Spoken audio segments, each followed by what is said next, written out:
2023년 3월 20일 월요일 달코라 뉴스를 전해드리겠습니다. 급격한 금리 인상이 불러온 은행권 위기에서 자유롭지 못한 연방준비제도가 이번 주 기준금리 결정회의에서 어떤 선택을 할지 주목됩니다.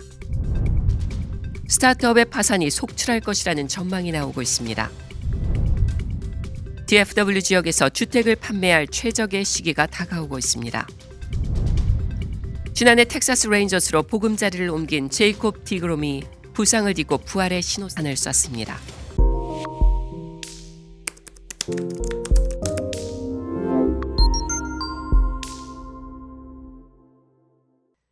급격한 금리 인상이 불러온 은행권 위기에서 자유롭지 못한 연방준비제도가 이번 주 기준금리 결정회의에서 어떤 선택을 할지 주목됩니다. 연준은 당초 이달 초 인플레이션 고착화 우려를 표시하면서 0.5%포인트 금리 인상을 시사했습니다. 하지만 이후 실리콘밸리 은행 파산으로 금융시장 불안이 확산하면서 0.5%포인트 인상 가능성은 사실상 사라진 상태입니다. 이후 기준 금리 동결 기대가 잠시 부각되기도 했으나 현재 대부분의 시장 이코노미스트는 연준의 0.25%포인트 인상에 무게를 두고 있습니다. 시카고 상품거래소 패드워치에 따르면 연방기금금리 선물시장에서 이번 달 기준금리가 0.25%포인트 오를 확률은 54.6%로 동결 확률 45.4%보다 소폭 우세합니다. 블룸버그 통신은 연준이 어떤 결정을 내리든 힘든 결정이 될 것이라면서 아직도 0.25%포인트 인상 전망이 대세지만 지난 주말을 기해 동결 가능성이 조금은 더 커진 상황이라고 설명했습니다. 스타트업의 파산이 속출할 것이라는 전망이 나오고 있습니다. 연준의 기준금리 인상으로 어려움을 겪어온 스타트업들의 경영 환경이 실리콘밸리 은행의 파산으로 더 나빠졌기 때문입니다. CNBC는 어제 초기 단계 스타트업을 중심으로 자금 조달에 어려움이 가중돼 파산하는 기업이 속출할 전망이라고 보도했습니다. 실리콘밸리 스타트업들은 지난해부터 높은 물가 상승률과 기준금리 인상 탓에 자금 조달에 어려움을 겪어왔습니다. 벤처 모니터에 따르면 지난해 4분기 벤처 캐피탈의 투자금 회수 규모는 52억 달러로 전년 동기 대비 90% 이상 감소한 것으로 나타났습니다.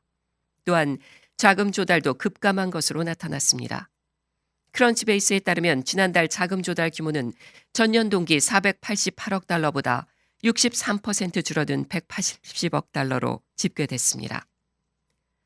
SVB 파산 후 스타트업들은 불확실한 경영 환경을 헤쳐나갈 자본이 부족해졌는데 자금 시장 경색으로 파산에 이르는 스타트업이 늘어날 것이란 전망입니다. DFW 지역에서 주택을 판매할 최적의 시기가 다가오고 있습니다. 침체된 주택시장 속에서도 지역 부동산 중개인들은 분주한 봄을 준비하고 있습니다. 리얼터닷컴의 새 보고서에 따르면 올해 DFW에서 주택을 내놓기 가장 좋은 기간은 3월 26일 주간이라고 밝혔습니다. 이곳의 연구원들은 2020년이라는 특수한 해를 제외하고 지난 5년 동안 주간주택 리스팅 데이터를 측정했는데 3월 마지막 주에 판매된 주택이 평균 주택 조회수가 35.9% 더 많았고 가격 인하는 27.7% 적었다는 사실을 발견했습니다.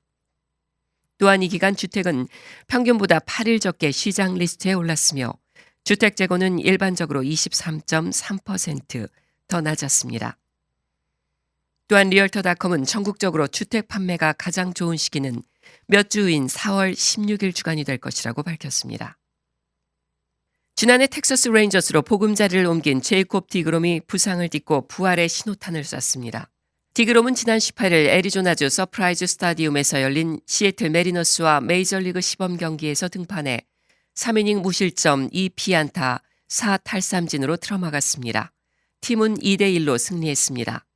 이날 디그롬은 공 34개를 뿌려 스트라이크 28개를 잡았습니다.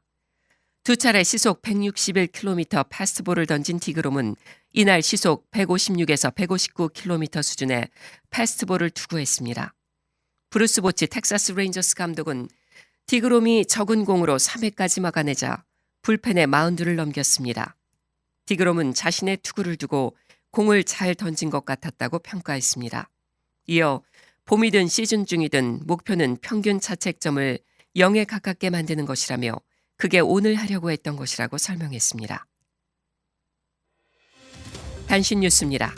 윤석열 대통령실은 지난 16일 한일 정상회담에서 후쿠시마 수산물 수입 규제 철폐 문제가 논의됐는지 공개할 수 없다고 20일 밝혔습니다. 윤석열 대통령의 국정수행 지지도가 2주 연속 하락해 30% 중반대를 기록했다는 여론조사 결과가 20일 나왔습니다. 시진핑 중국 국가주석이 20일에서 22일 블라디미르 푸틴 러시아 대통령과 만나면서 어떤 내용을 테이블 위에 올릴지 주목됩니다. 연방준비제도와 유럽중앙은행 등 전 세계 주요 6개 중앙은행은 달러 유동성 스와프와 관련해 7일 만기의 운용 빈도를 주 단위에서 1단위로 늘리기로 했다고 밝혔습니다. 지금까지 3월 20일 월요일 달코라 뉴스였습니다.